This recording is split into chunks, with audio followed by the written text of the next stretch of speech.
e passar a palavra para o Heraldo. Boa noite, Heraldo, que Jesus te ilumine. Seja bem-vindo. O microfone está desligado. Obrigada. Boa noite a todos. Meu abraço fraternal e caloroso aí para Juiz de Fora. Parece que está friozinho aí, né? Eu estou vendo pela carinha de vocês aí que a segunda melhor coisa depois da reunião vai ser tomar um chocolate quente, um cappuccino, algo parecido, né? Tá todo mundo com essa carinha de tá frio pra caramba. Uma sopa de fubá, um mingau de fubá. Uma sopa de fubá com couve rasgadinha, conheço também bem isso. Então, na verdade, hoje nós vamos dar continuidade ao capítulo 29, em que Kardec fala das sociedades, embora possa parecer algo meio maçante, mas tem umas coisas muito interessantes que dá para a gente verificar, porque traz um Kardec até entendendo muito claramente de que a sua missão assim ficaria pela continuidade, né, da história aí. Ele sabe que colocou uma pedra, e hoje especificamente nós vamos falar da formação da Sociedade Espírita de Paris, né? E ele sabe que isso aí foi apenas uma pedra angular, e ele se posiciona muito bem em relação a isso. Aliás, é muito interessante, eu estava no estudo do Pedro, o estudo passado, em que o Pedro trouxe para nós aí, com muito carinho, com muito respeito e até com muita emoção, e eu acompanhei atentamente, a respeito de nuances aí da vida desse admirável, né, missionário aí da humanidade, admirável, né? Kardec realmente é admirável, e o Pedro passou a visão de que ele não era um espírito qualquer, né, para ser missionário, né? Deixou isso bem claro quando trouxe para nós da reunião aí no Mundo dos Espíritos, né, com a presença do Kardec, o Kardec, o respeito, né, em que as entidades que lá estavam, personagens da história, da filosofia, né, e que rendiam, né, toda uma reverência respeitosa a esse espírito missionário, né. Eu queria só lembrar para a gente não deixar esquecer de que Kardec ele tem sucessivas reencarnações dentro da área da educação, não é? Então, quando a gente sabe que ele vem e que quando menino ainda, né, vai para a Suíça e lá vai conviver na escola do Pestalozzi, iniciando a sua formação acadêmica, né, muito jovem ainda, e sai de lá também muito jovem, 18 anos, e aos 22 já é um poliglota, já está escrevendo o primeiro livro, né, publicando o livro que a respeito de propiciando transformações, foi sobre a aritmética especificamente, mas que transformou, de alguma forma, o processo educacional francês. Esse livro, o primeiro livro do Kardec, ele foi reeditado 53 vezes, né? Então, para quem acha que até o Kardec foi apenas alguém que codificou a doutrina espírita, acho muito importante que a gente também, né, nos permita verificar o intelectual da época, né, o homem respeitado da época, né? O nosso codificador, o codificador da doutrina espírita, a quem nós, principalmente no mês de outubro, por todo o mundo, né, rendem as homenagens justas. Ele foi, sobretudo, um homem muito respeitado no seu tempo, né? De uma família culta, e ele herdou tudo isso, né? A sua formação. Então, com 22 anos, ele já marcava a história do do sistema educacional francês, né? E ali influenciou, foram vários os seus livros, traduções e em todo o seu conhecimento. Mas Kardec é um sujeito que vinha muito preparado, né? Porque se a gente voltar no início do século XV, por volta de 1400 e uns pouquinho, a gente vai ver um personagem muito interessante lá na Boêmia Tcheca, que foi John Hus, né? Um pensador protestante, digamos assim, e que deu um trabalho danado para a Igreja Católica. É tanto que foi parar na fogueira, né? Ele foi parar na fogueira exatamente porque deu um trabalho muito grande. Simplesmente, né, porque ele chegou a ser reitor da Universidade de Praga, né, na área da filosofia. Tem, inclusive, em Praga, né, na Tchecoslováquia, uma estátua de John Hus na praça principal lá. Ele é uma entidade muito respeitada, né? É uma figura histórica respeitada lá na Tchecoslováquia.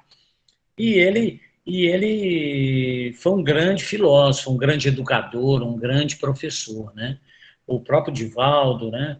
A Joana, o Chico, revelavam-nos que John Hus foi uma das reencarnações do Kardec, ali no início do século XV, né? E, e ele, na verdade, apenas defendia a religião e um Deus que fosse acessível aos excluídos, né? E que principalmente atacava, de certa forma, né, a intolerância clerical, porque John Hus dizia que ninguém precisava de intermediário para falar com Deus, né? Quanto a igreja toda, na verdade, a proposta da Igreja Católica do século XV, principalmente, era de que, né, toda a igreja era o único e legítimo representante de Deus na Terra, e que seus clérigos eram pressupostos diretos de Deus. E John Hus lutou esse bom combate, né, de uma forma de muita dignidade, até que termina lá na fogueira.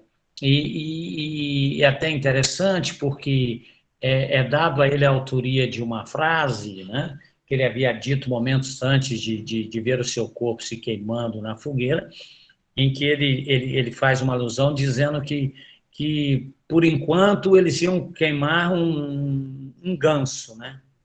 Porque guzi lá na língua deles é ganso, né? Então, era o João Ganso. Então, vocês estão queimando um ganso, mas daqui a um século haverá um cisne do qual vocês não vão poder queimar. E os filósofos religiosos atribuem a ele como se fosse uma predição, porque exatamente 102 anos nós vamos encontrar a reforma, né, com Martinho Lutero. Exatamente, se imagina a predição dele revelando Martinho Lutero, né, que 102 anos depois estaria trazendo aí um dos pilares da reforma protestante, né? Então, na verdade, Kardec teve uma importância histórica no pensamento religioso, né? Então, a gente pode notar com isso que o século XIX, meados do século XIX, 1857, que a gente baliza como o advento do Espiritismo, com o lançamento aí do Livro dos Espíritos, havia uma preparação que havia alguns séculos atrás, né? Dentro da educação e principalmente a educação no caminho cruzado aí com a religião, né? Então, isso é muito interessante porque Kardec já vinha, né, trabalhando a sua vinda como o grande missionário e talvez tenha aí criado condições de mérito para ser o digno representante dessa missão enorme que veio desvendar as leis de um mundo profundamente desconhecido para todos nós. Então, o advento da doutrina espírita, ela é, sobretudo, o grande momento de nos tirar das trevas, né, do pensamento materialista e abre para a humanidade as possibilidades de enxergar um mundo aí paralelo, com leis, com toda uma lógica, com todo um sem número de fatos e todos eles dentro de uma ética científica. Então, realmente, Kardec foi admirável e revolucionário. Mas tudo isso começa, né? Se nós somos reencarnacionistas, então é necessário que a gente também faça essa digressão, como fizemos um pouquinho lá em John Hus, né? Porque a gente entende que a missão de Kardec não era só dele, assim como tinham outros espíritos que reencarnaram junto a eles. Pouco se fala da doce Gabi, mas não há por que duvidar, não é? De que a Gabi, né, a Gabrielle Amélie Boudet, ela foi um espírito também de muita evolução espiritual, que foi a companheira de Kardec durante todo esse tempo, né? E que ela, conforme foi até dito, era para ele um esteio emocional muito grande, né? A Amélie Boudet, a doce Gabi, a qual ele se referia assim a ela, e aqueles que a conheciam, né? Que diziam que a Gabi era muito doce, era uma criatura muito doce, né? Muito gentil, muito afável, né? E ela mesmo depois, com o desencarne de Kardec, também deu sequência aí a cumprir compromissos que pediam a presença, e ela representou o codificador, não deixando que o desinteresse, o desânimo tomassem conta, né? Então, também a Amélie Boudet, Gabrielle Amélie Boudet, ela merece as nossas considerações, porque foi um espírito assim como tantos outros que foram aí contemporâneos de Kardec, né?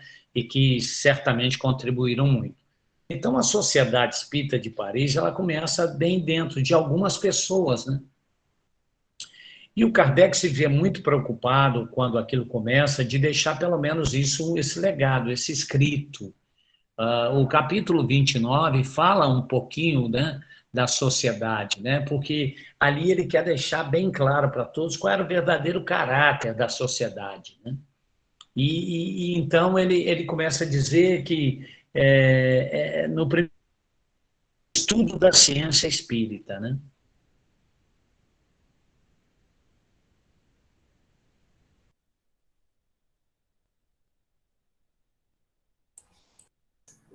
Acho que parou o Heraldo, é só para mim? Não. Não, travou mesmo. Travou. Heraldo travou. Vamos ver se ele volta. Não, a gente vai pedir para ele sair e voltar de novo para a reunião. Que aí costuma resolver.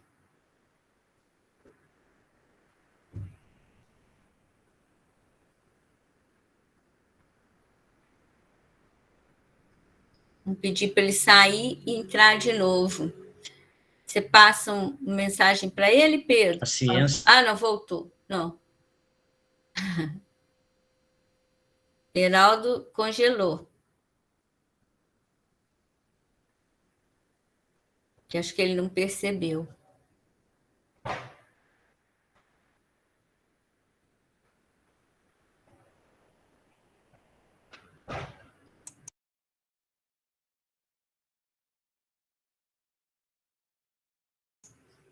Vamos manter em sintonia, vibrando para dar tudo certo.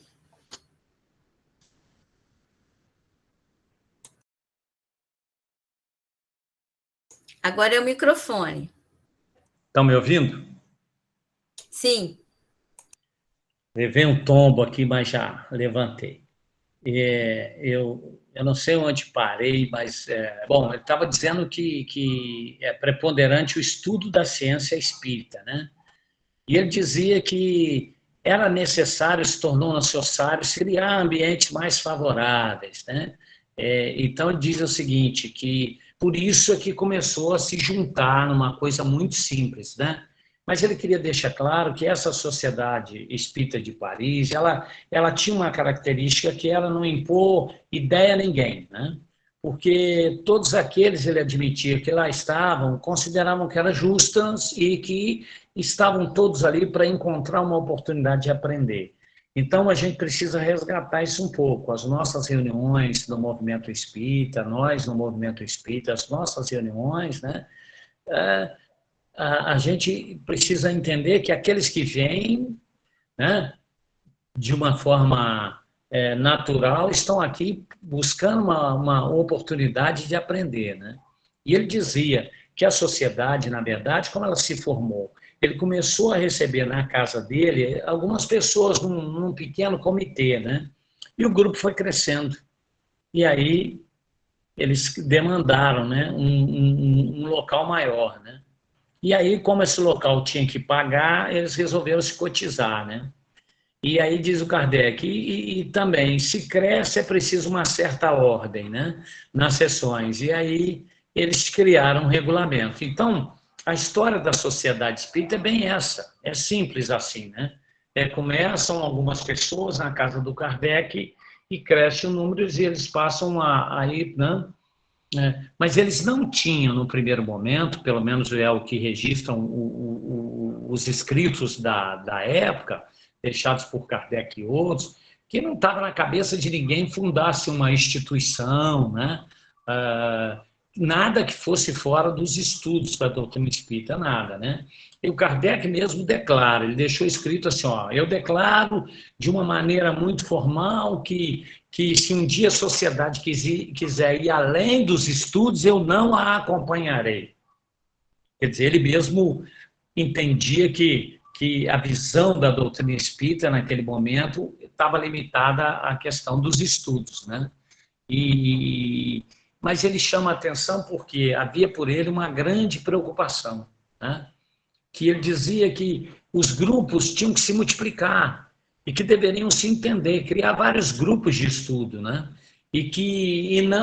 Para que não se tornassem seitas rivais, né?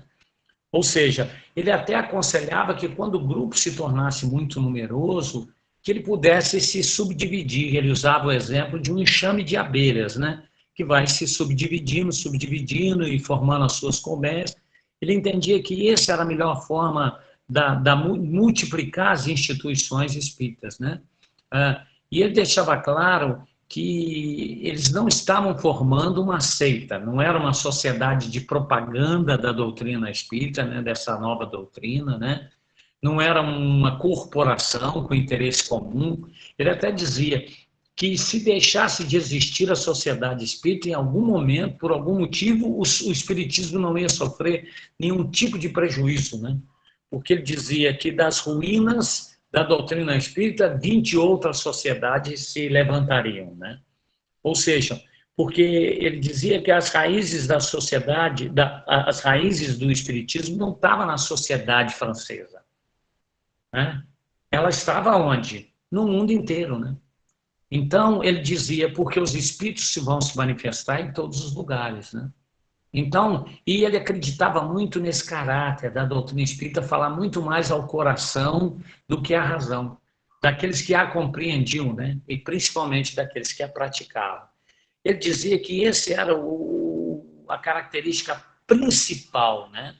E que não era, ele contestava veementemente a sociedade espírita, essa organização não era como o estatuto de uma corporação, né? Ele dizia, nenhum contrato vai nos ligar uns aos outros, né? E fora daqui, dessas nossas sessões de estudos, nós temos obrigações que são de nos comportarmos como pessoas bem educadas na sociedade, né? Aqueles que vêm têm a liberdade de ir embora a hora que quiser, de se retirar, né? Então, ele dizia que para isso apenas a manutenção da boa ordem, né? Que ele dizia, o regulamento nada mais é do que estabelecer uma ordem nessas nossas sessões de estudos, né? Ou seja, manter entre as pessoas que estavam ali relações de urbanidade, de fraternidade, de convivência, né? Ele pautava muito por isso. Então, o Kardec deixa para nós a pequena célula, né, inicial das nossas casas espíritas, né?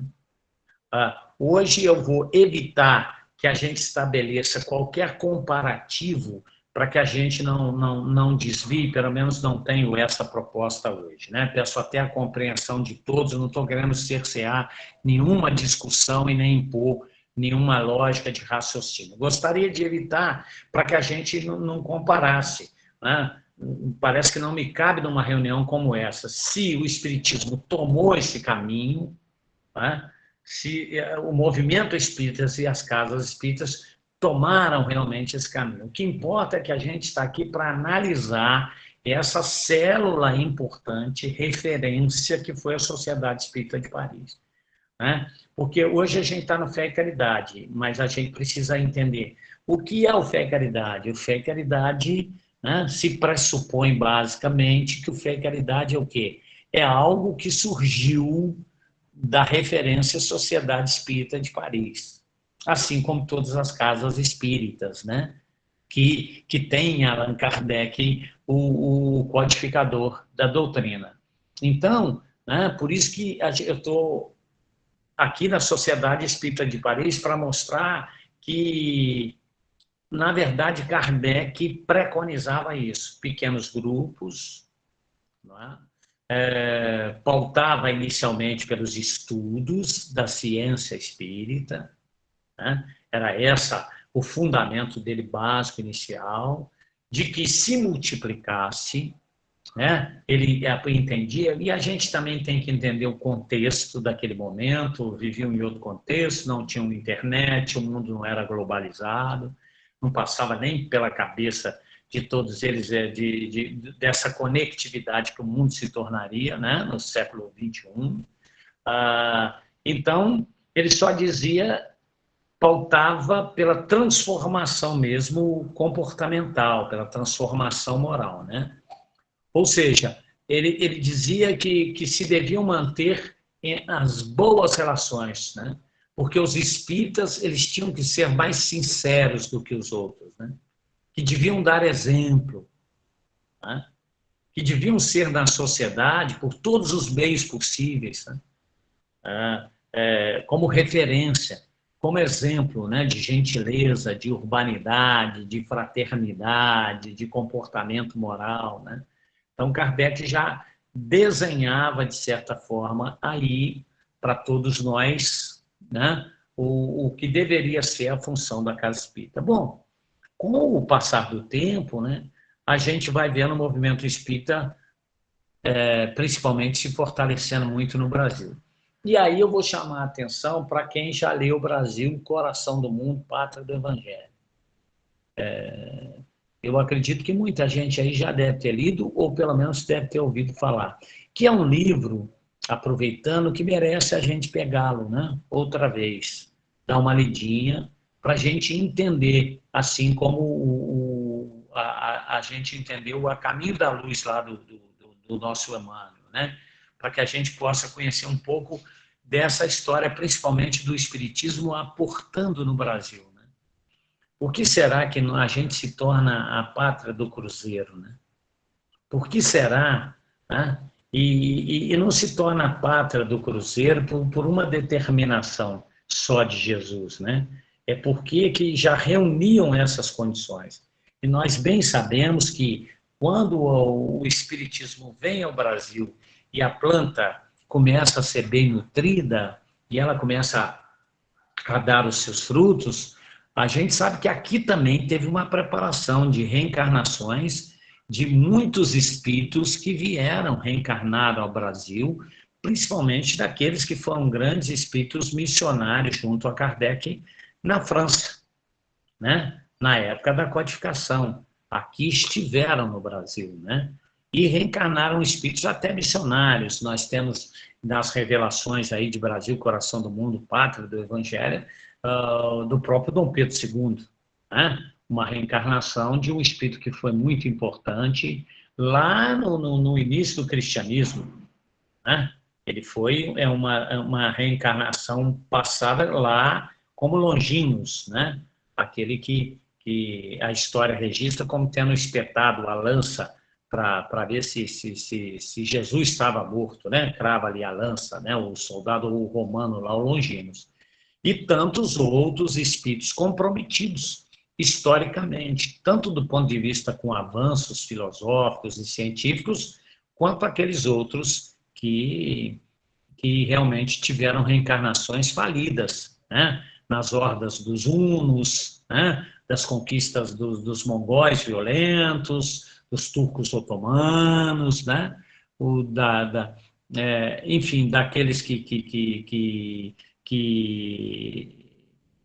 lutaram nas cruzadas, né? Gerando morticínio. A gente sabe que o Brasil depois começa a receber um sem número de espíritos buscando aqui na Pátria do Cruzeiro o local ideal para o seu recomeço, né?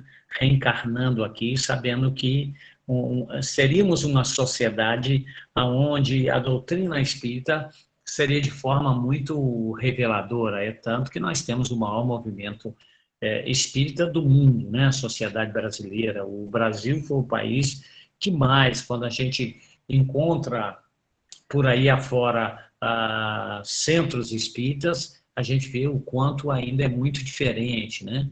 O quanto ainda é muito voltado para as questões científicas, né? Então, por exemplo, na própria França, na América, e todos aqueles para onde a planta foi transportada, o viés, né, do espiritismo ciência é muito mais preponderante, né? A doutrina espírita é muito mais caracterizada na sua prática cotidiana, fora do Brasil, como centros de estudo científico mesmo, né? Numa reprodução bem mais fiel à Sociedade Espírita de Paris, né? Que preconizava isso, né? E que no Brasil é que toma essa característica aí da filosofia e da religião, né? Por quê? Em função até desses processos reencarnatórios de espíritos extremamente endividados, não é? E que a gente vê no Brasil, Coração do Mundo, a gente vê no A Caminho da Luz, né, as revelações de quantos os nossos irmãos que, né, reencarnaram em terras africanas e tiveram que vir ao Brasil expurgar da condição de criaturas escravizadas, né? E que, na verdade, muitos deles participaram das cruzadas, muitos deles estiveram nas hordas hunos, dos mongóis, daqueles conquistadores violentos, né, na verdade, e que reencarnam no Brasil na condição de escravos, em meio a processos muito dolorosos, a processos muito sofridos, e a gente vê o quanto a sociedade brasileira, onde nós ainda, né, de certa forma, colhemos muito frutos e reflexos desse processo reencarnatório. É tanto que a gente sabe, Ismael procura o Cristo, né?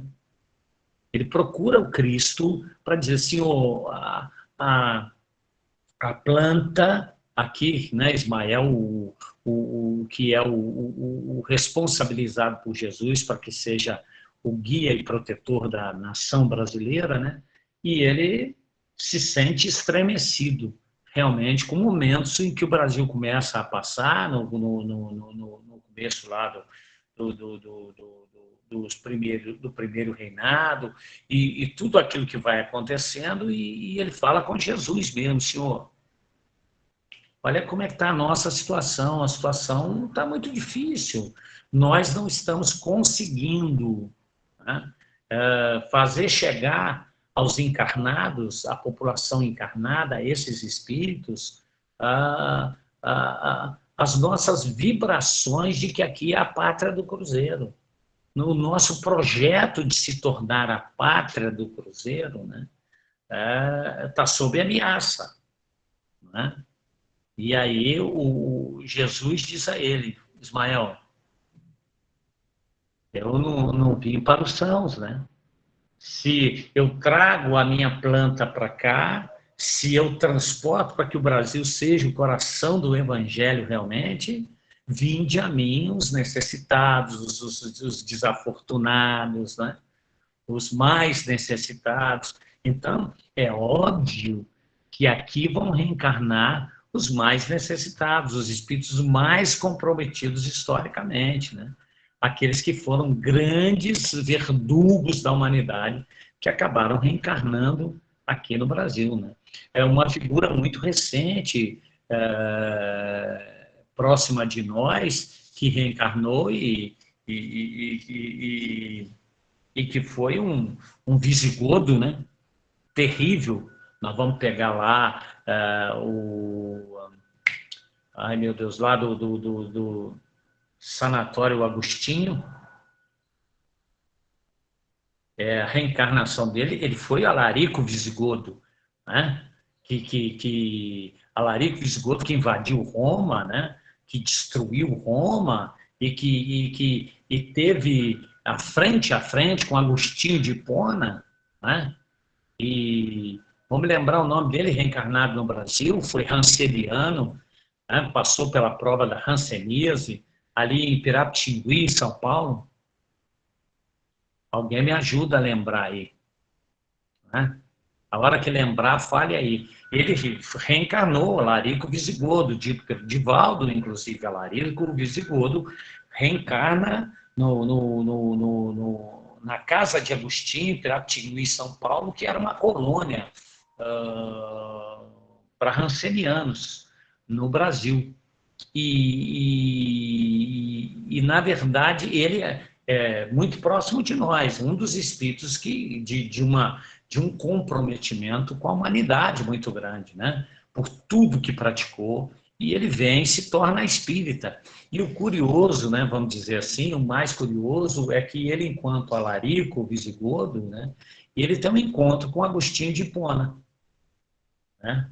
E mais tarde ele reencarna no Brasil. E qual é o nome da colônia de ranceniano que o abriga até o fim do seu desencarne, que é a casa de Agostinho, né?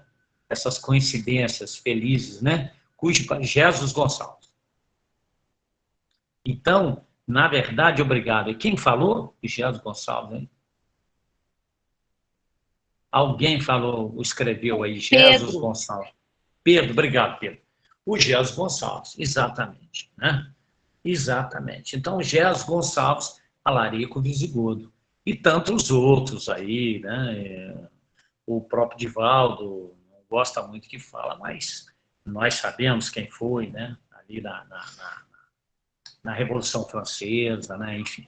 Bom, então, o Brasil se torna o coração do mundo, a pátria do Evangelho. E a proposta da Sociedade Espírita, né, de Paris, que é o foco no estudo científico, a gente entende por que a planta, né, é determinada por Jesus que ela venha para o Brasil. Exatamente por causa desse viés, dessa forma de entender o espiritismo no restante do mundo, em que tem esse comportamento mais científico. Na pátria do Cruzeiro, ela, então, mediante todo esse processo aí de espíritos infelizes reencarnando em massa, também reencarnam missionários, né? Também vêm para cá missionários, e aí a gente vê, não precisa nem a gente delinear aqui, mas uma série de médiuns que fizeram grandes, né, trabalhos em prol da doutrina espírita. A gente sabe de um Eurípides Barçanufo, né?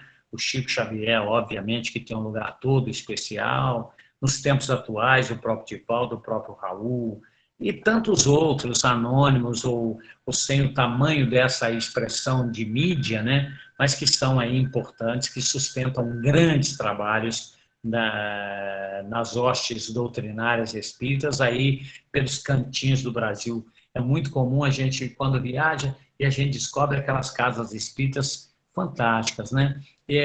Se me permitam aqui, eu queria só ilustrar com um pequeno caso acontecido comigo. Se eu já contei, me desculpe, aí alguém fala, já contou e todo mundo já sabe, aí eu não conto outra vez, senão fica repetitivo. Já sou prolixo e repetitivo, é um pouquinho demais, né? Então, eu me lembro que eu fui convidado para fazer uma palestra em Lima Duarte, né? E aí o Ronaldo Tornel da Silveira, que hoje está no mundo dos espíritos, grande companheiro, Ronaldo, quem conheceu sabe de quem eu estou falando, de uma gentileza fantástica, né? Aliás, o Ronaldo Tornel da Silveira, o pai dele foi um grande espírita em Juiz de Fora, aí, um dos grandes baluartes, junto com a Lialfde e tantos outros aí. A própria Ivone, que a gente falou um pouco, a Rogéria falou da dona Ivone Pereira, ela quando militou aí na Casa Espírita, né, de Juiz de Fora, na Sampaio ali, né, ela foi trabalhadora da Casa Espírita, ela conviveu muito com essa turma toda aí, enfim, e deu grandes contribuições. A dona Ivone, eu não sei se a Rogéria disse para vocês, mas ela morou na rua São João aí.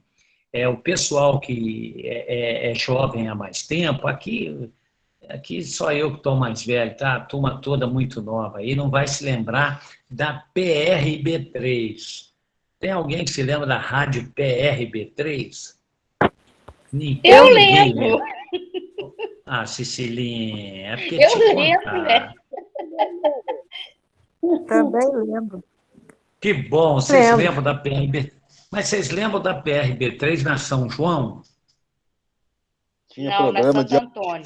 de auditório, na São João, a gente ia lá pro programa de auditório. Isso. Por que eu estou dizendo isso? Por que eu estou dizendo isso? A dona Ivone morou naquele predinho em cima da PRB3. Se você passar na São João, dá para ver hoje a varanda, a varandinha ali. E ela protagonizou algumas cenas daquela Não é varandinha, embaixo, assim, não? dissonante. Hein? Geraldo, não é embaixo, não? Que ela morou? Não, a PRB3 era no fundo, onde morou. Você vai Eu lembrar sei, o. eu estive lá, ué. Hein? Eu tive muitas vezes lá, inclusive eu toquei uma vez lá no programa do Teté. Isso, do Tio Teteco, deve ser. O Edson, ali morou um frequentador muito antigo do Fé e Caridade também, um médium também muito antigo. Bom, estão me ouvindo? Sim. E a dona Ivone morou e protagonizou algumas cenas de sonambulismo ali. Ela dizia naquele apartamento, inclusive, correu um grande risco ali, em que ela foi contida pelo próprio Charles ali, numa visita do Chopin. Então, foi ali, na rua São João ali, dá para ver quem passa ali, onde foi a PRB3. Eu falei isso para olhar para cima, que o predinho me parece, não foi demolido, ainda está ali, é um predinho mais antigo e ele tem umas varandinhas ali. Bom, e eu estava falando do Ronaldo Tornel da Silveira e falando das casas espíritas, do grande trabalho, né, das sociedades espíritas que vieram da célula máter, que foi a Sociedade Parisiense, né, de Estudos Espíritas, lá em Paris, na França, claro, e falando, eu estava dizendo daqueles anônimos que fazem um grande trabalho de divulgação, de tarefa espírita, de ajuda, né? De toda essa feição da doutrina espírita do ponto de vista filosófico e religioso, né? Que não há estudos científicos, mas é o próprio Fé e Caridade, né? Nunca se fez estudos científicos, né? O Fé e Caridade nunca teve essa particularidade, eram características mais enquanto religião e enquanto filosofia, né? Digamos assim, a predominância. E eu fui lá falar lá em Lima Duarte, e quando cheguei lá, o Ronaldo falou, nós vamos falar no centro, que o centro está abrindo, né? O centro está voltando a funcionar agora, vai ser a primeira vez que ele vai voltar a funcionar, ele está fechado há muito tempo. O Ronaldo era o presidente da AME nessa época. E fomos eu, ele e o nosso Sebastião Nogueira. Todos dois já me antecederam, estão aí no mundo dos espíritos, e uma hora dessa, quem sabe, a gente vai se reunir lá. E vamos nos lembrar dessas histórias. E eu estava lá com eles e o Ronaldo disse assim, olha, você vai e faz a palestra da noite. Quando chegamos lá, não tinha ninguém no centro, mas era normal, o centro estava fechado, disse, olha, daqui a pouco vai chegar.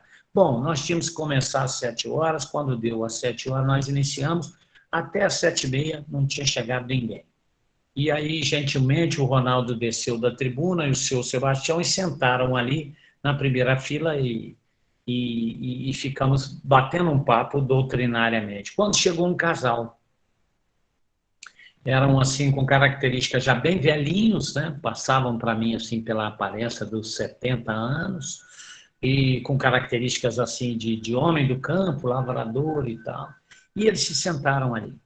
E ali nós terminamos a reunião e depois da reunião foi muito interessante, né? Porque só os dois. E aí perguntamos. Eles tinham andado mais ou menos uns 7 quilômetros para chegar ali ao centro.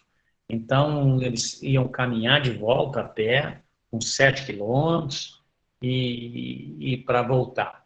E aí isso ficou marcado e passaram-se o tempo e depois, sei lá, uns 10 anos, eu volto ao Centro Espírita a convite do Geraldo, que trabalha no cartório aí em Juiz de Fora, né, no cartório toscano, se não estou enganado, e o Geraldo disse assim, vamos lá no Centro Lima Duarte, e tem uns parentes lá no centro, você vai fazer uma palestra, eu fui com ele.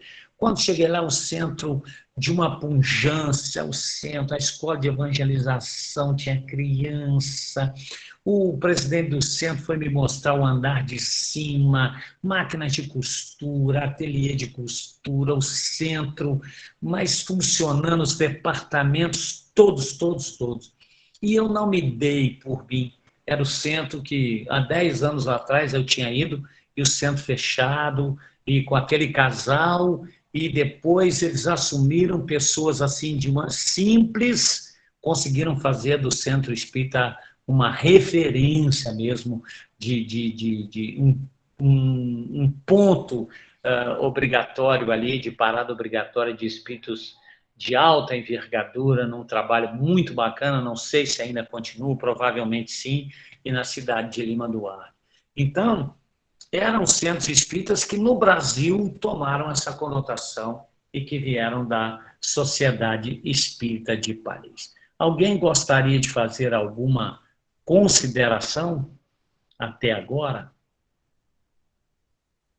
Ô, Heraldo, boa noite. Pois não. Boa. Sobre o John Hus, tem um filme, tá? Eu assisti semana passada. É muito interessante, viu? Muito. Que legal. Fala aí aonde é.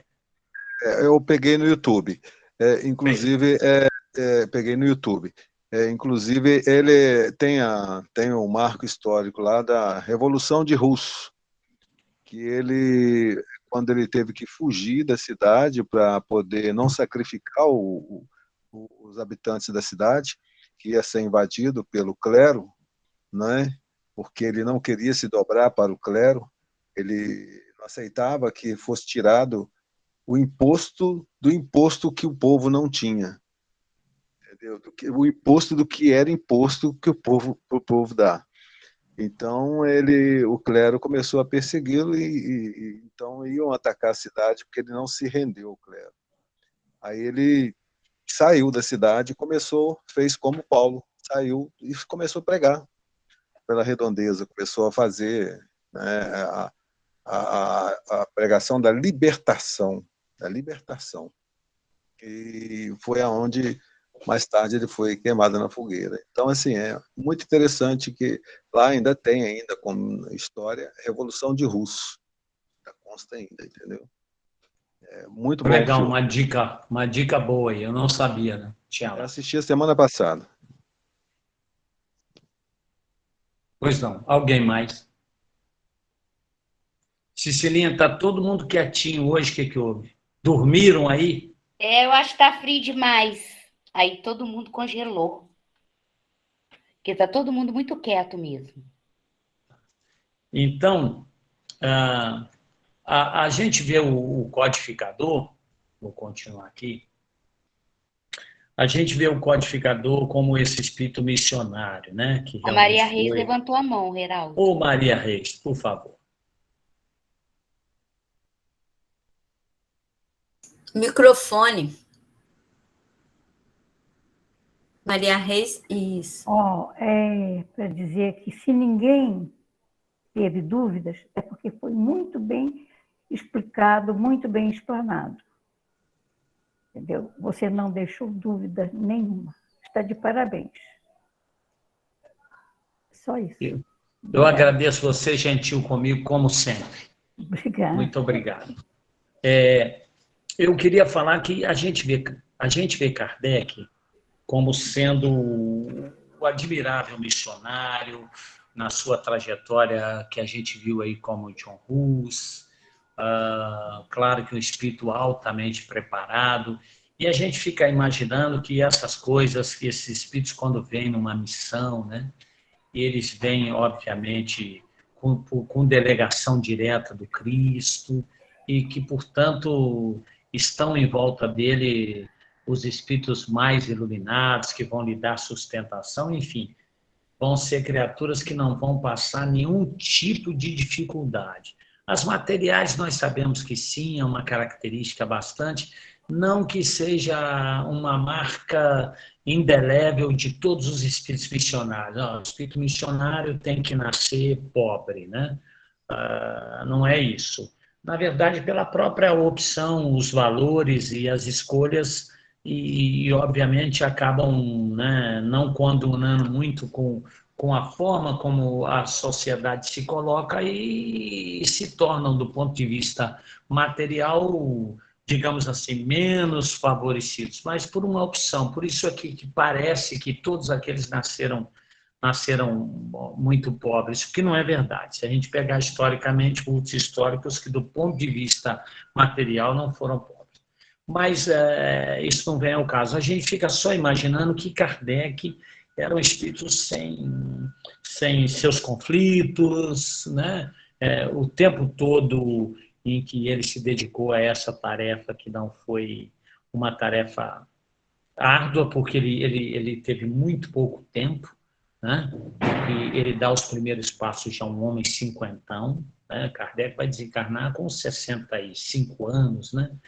E ele dá os primeiros passos como um homem já cinquentão, e que ele toma os primeiros contatos, né, com as mesas girantes, depois falantes, escreventes, né, e falantes, enfim. E ali ele tem um curto espaço de tempo para fazer toda essa produção, né? Porque depois ele não teve folga mais, né? Além de produzir todos esses livros, né, de fazer toda essa parte de codificação, das mensagens que ele recebia, ele também viajava, ele também era convocado para falar nas assembleias, né, dessas sociedades que iam se fundando. Ele tinha uma tarefa muito grande na comunicação via carta, né? Você imagina o Kardec se tivesse o WhatsApp, o que ele não receberia de mensagem por dia, né? Imagina. E ele respondia a todas, né? A Amélie Boudet organizava, mas ele respondia a todos, ele escrevia, né? E eram canetas que você precisava molhar na tinta, escrever, não era uma coisa como hoje, né?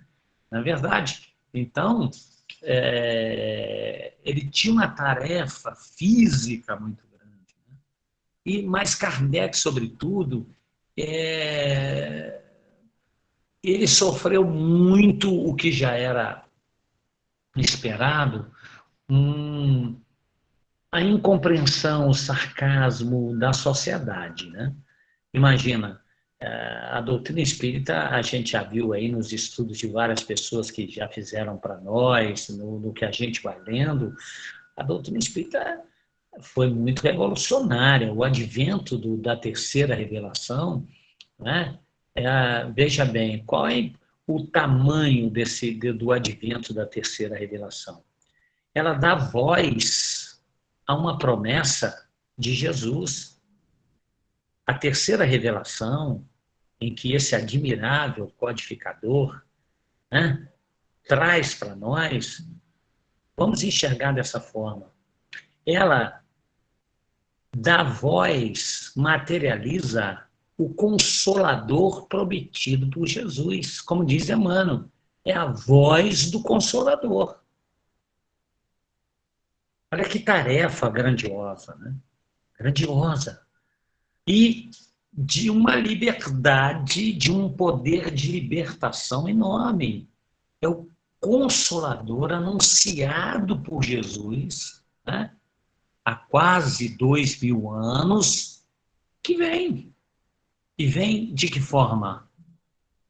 Codificado por Allan Kardec, o espírito missionário, né, ligado a ele um grupo de espíritos missionários, capitaneados pelo Espírito de Verdade, e tantos outros espíritos de alta envergadura que o Pedro nos mostrou na reunião passada, e que chegaram. Então, Kardec reencarna, vai nessa missão, mas não teve uma vida muito fácil.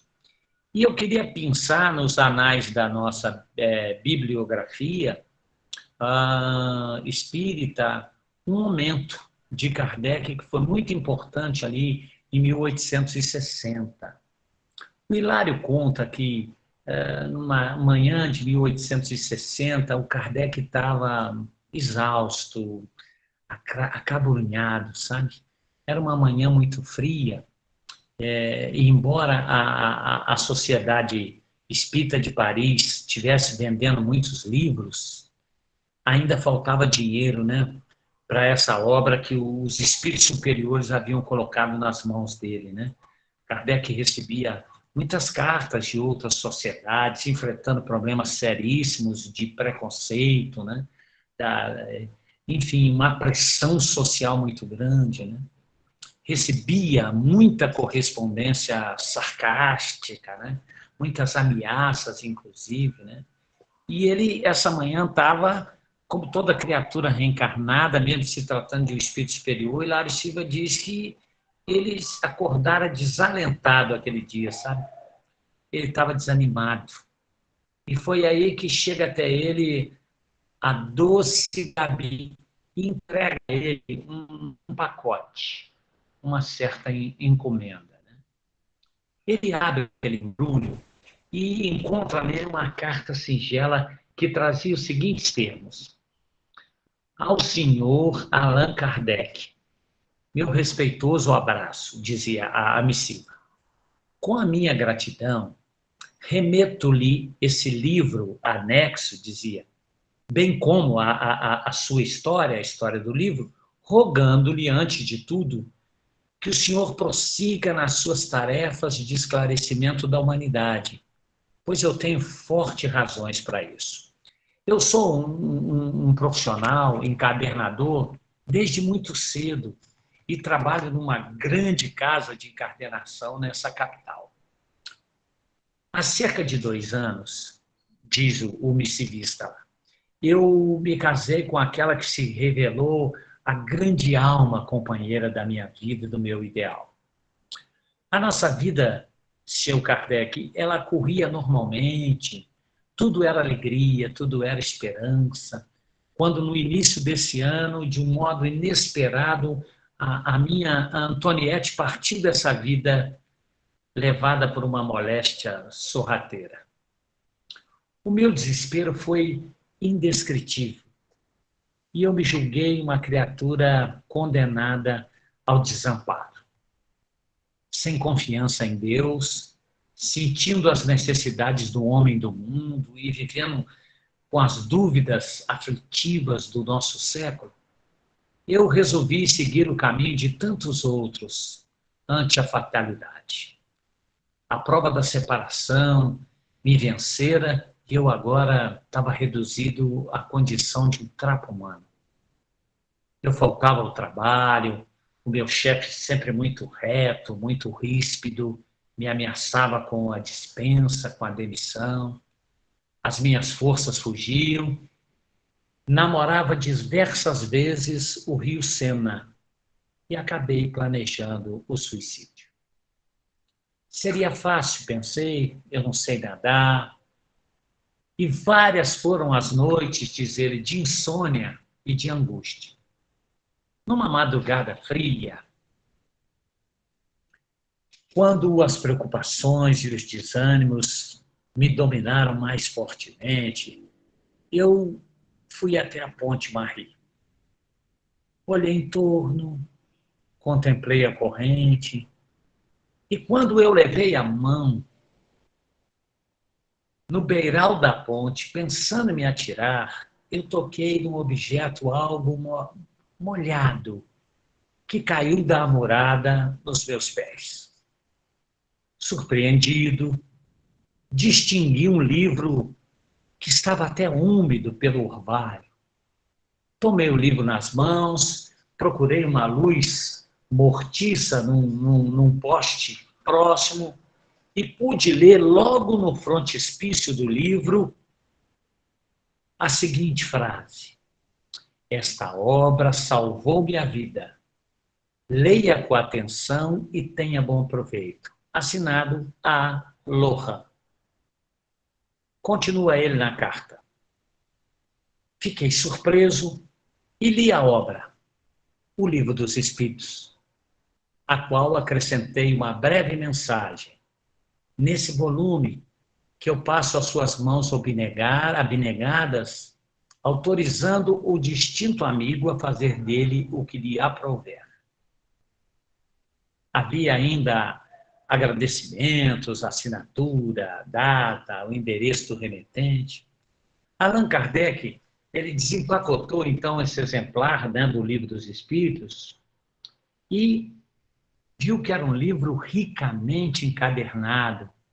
Na capa viu as iniciais do seu pseudônimo, né? O A e o K, e levemente manchada. Kardec leu com muita emoção a carta, e lá havia uma frase também no livro, abaixo daquela indicação, que dizia assim: salvou-me também. Deus abençoe as almas que cooperaram em sua publicação. Joseph Perrier. Kardec acaba de ler essa carta e experimenta uma nova luz a banhá-lo por dentro. Diz o Hilário que ele aconchegou o livro no peito e não tinha mais desânimo, não tinha mais sofrimento, mas foi tomado de uma esperança radiosa. Ele estava decidido, sim, a continuar, a desculpar as injúrias, a abraçar o sacrifício, ignorar as pedradas. Diante do seu espírito, diz o Hilário, o mundo turbilhonava, pedindo renovação a todo custo. Kardec, então, se levanta da velha poltrona, abre a janela em frente, contempla a via pública, onde passavam operários, crianças, mulheres do povo. E aí, o notável obreiro, como diz o nosso autor, o grande obreiro da grande revelação, expirou fundo e, muito antes de pegar a caneta para o serviço costumeiro, levou o lenço aos olhos e limpou uma lágrima. Queria deixar essa mensagem que, quando eu a conheci, ela me emociona até hoje, sabe? De um Kardec assim, profundamente humano, né? Que também sofreu essas vicissitudes, também foi difamado, atacado. E por trás, a espiritualidade amiga, ao evitar um suicídio, faz com que o Livro dos Espíritos, a obra, volte às mãos dele, né? Para que ele pudesse ver naquele gesto ali de que todo sacrifício tinha valido a pena e que nada seria maior, né, do que o continuar. Então, eu queria terminar esse capítulo 29 colocando esse Kardec para nós, né? Esse Kardec que também sofreu, mas esse Kardec que soube respirar fundo e saber recomeçar mediante o enfrentamento de todos os desafios. Também não teve vida fácil, mas em toda a sua biografia a gente viu que ele conseguiu carregar a sua cruz silenciosamente. Acabei, Celinho. Heraldo, então eu vou fazer uma pergunta, porque você já ainda tem tempo e ninguém está perguntando, então eu vou aproveitar. É o seguinte, dentro dessa última fala sua, que mostra que a gente deve perseverar, que se a gente puder enxugar uma lágrima já é importante, todos nós encarnados, a gente tem visto ultimamente muitos casos de pessoas que estão desistindo da vida, escolhendo o caminho do suicídio. E a gente tem visto o movimento espírita e outras religiões trabalhando com lives, com reuniões, com estudos. Que falta para que nós possamos chegar mais a essas pessoas antes que elas cheguem no momentos como esses? É uma reflexão que a gente pode fazer a mais, que não esteja fazendo. O suicídio, né, Celinha, é, sem dúvida alguma, uma das causas de maior índice de mortalidade do mundo, né? A gente passou muito tempo sem saber disso pela falta de estatísticas, né, que mensurassem isso. O suicídio foi tabu durante muito tempo para as famílias que escondiam essa condição quando alguns dos seus familiares, entes queridos, optavam, né, lamentavelmente, por essa desembarque da vida física. E que, de certa forma, isso trazia, né, arrastava para as famílias um certo preconceito, né, de alguma forma. Então, isso sempre foi muito escondido da estatística, né? Mas nós sabemos que hoje a gente tem estatísticas mais confiáveis e o suicídio se revela como sendo um dos fatores mais causadores, né, digamos assim, de mortes hoje, matando mais do que as doenças do coração, do que o câncer, enfim. Não é fácil. E a gente hoje também tem, lamentavelmente, comprovando, as estatísticas têm mostrado um crescimento de suicídio naqueles que ainda estão na sua fase de infância, juvenil, né?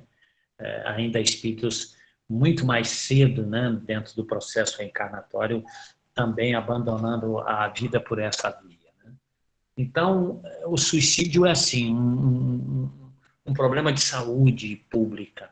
O suicídio precisa ser encarado como um mal, né, hoje muito preponderante na humanidade. O suicídio precisa ser visto com muita seriedade por nós, por todos nós. E o que, quando você pergunta o que fazemos, independente da nossa visão espírita, ou seja, mais responsabilizados ainda por entendermos esses processos e principalmente as consequências diretas disso, a primeira coisa que eu diria, não subestimemos qualquer sinal junto a nós, sejam de pessoas que nós convivemos, ou sejam daquelas pessoas cujo encontros casuais nos permitam observar algumas falas ou alguns comportamentos, até mesmo nas nossas crianças. Não se trata mais de algo infantil, de algo sem nenhuma maldade. Não subestimemos quando as crianças dizem, às vezes, tendo seus acessos de raiva, eu tenho vontade de me matar. Não é mais uma coisa de criança. Não é mais algo em que nós temos visto no mundo, na sociedade atual, na modernidade, muito mais do que o Brasil, no mundo de uma forma maior, uma atuação do mundo espiritual sobre as criaturas em função da degeneração dos valores morais. Nós temos visto nos comportamentos, né, em busca de quê? Traduzindo o quê? De que nós precisamos estar mais livres, nos sair das amarras que nos prendem aos convencionalismos, a essas heranças atacas, atrasadas. Nós vivemos muito a questão dos valores, E isso tem arrastado os nossos filhos, os filhos dos nossos filhos, os filhos dos nossos vizinhos, os filhos dos nossos amigos, a um comportamento social de menosprezo profundo em relação à vida. Né? De que a vida ela é feita para ser vivida intensamente, porque nada se leva dessa vida, a não ser a vida que se leva. Aproveitá-la ao máximo. Né? E nós temos visto também, por incrível que pareça, os processos, essas psicopatologias se instaurando, já em crianças em estado depressivo, tratando hoje um grande número de crianças que se tratam de depressão. Nós sabemos que há um componente espiritual, então há, sim. Né? E o que é que precisamos fazer? Do ponto de vista social, eu diria, não subestimemos nenhum sinal, por mínimo que seja, de alguém. Porque ali reside, sim, um componente que pode chegar ao suicídio muito mais rápido, ou efetivar-se em alguém que a gente nem imaginava, e que convivemos com eles, e às vezes vamos ser sacudidos por surpresa. E do ponto de vista cristão e espírita, que nós possamos, assim, multiplicar os grupos de estudo de Evangelho no Lar, aumentar cada vez mais usando a facilidade da tecnologia, do que nós estamos nos utilizando hoje, multiplicarmos cada vez mais a proposta do Evangelho em consolar, em trazer apoio, em dar suporte moral, religioso, para que pelo menos nós criamos as condições mínimas para que a espiritualidade superior aí sim possa trabalhar na doutrinação desses espíritos, no refazimento dessas famílias, dessas criaturas atormentadas, na pacificação entre verdugos e vítimas de um passado lamentável e violento de ontem, estabelecendo a compreensão para que a doutrina do Cristo, de amor, de confraternização, possa passar por nós, pelos nossos braços, pelas nossas pernas, pela nossa voz, pelo nosso sorriso, pela nossa presença, pelo nosso apoio, pelo nosso carinho. Eu diria que nós não nos sintamos desestimulados pelas estatísticas. Ao contrário, que isso nos fortaleça cada vez mais a falar de Jesus, a buscar criar as melhores oportunidades para que seja o evangelho dinâmico, o evangelho em movimento. Eu acredito que tem que ser isso. E insisto, não subestimemos. Se soubermos de qualquer comportamento, tem o Centro de Valorização da Vida, acionemos todos os mecanismos possíveis, mas não deixemos para amanhã. Esse deve ser um comportamento nosso que vai ajudar e muito, assim como o livro Namorada do Rio Sena.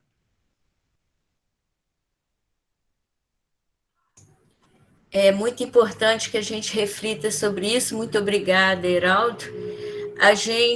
Eu tive a oportunidade, há poucos dias atrás, de assistir um seminário, desses que têm tido, me parece que é do Rio Grande do Sul, não me lembro bem, mas que também foi formada na África, tipo uma mansão do caminho, que o trabalho deles, e é uma médica, e ela fez o seguinte trabalho, que é muito interessante.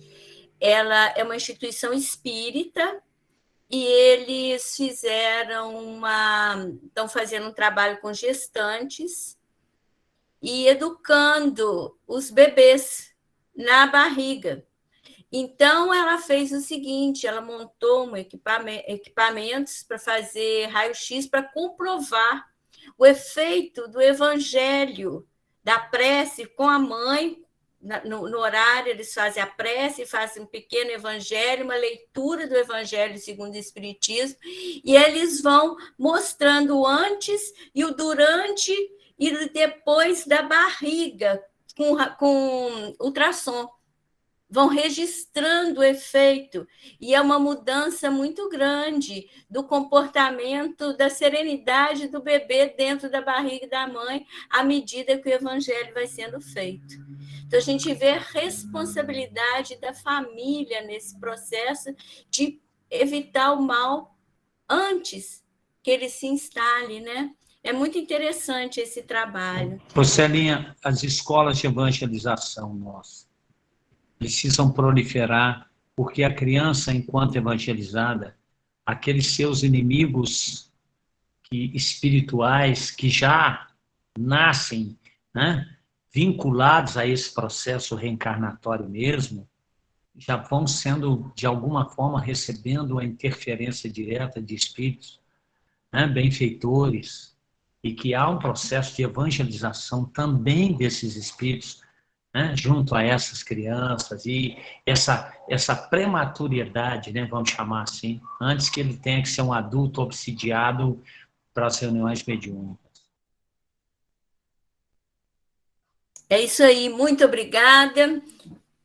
E então, agora, a palavra é com o Edson, vamos vibrar, e eu acho que se o assunto de hoje chamou essa questão também dos nossos irmãos que estão desistindo da vida, vamos vibrar muito por eles, né?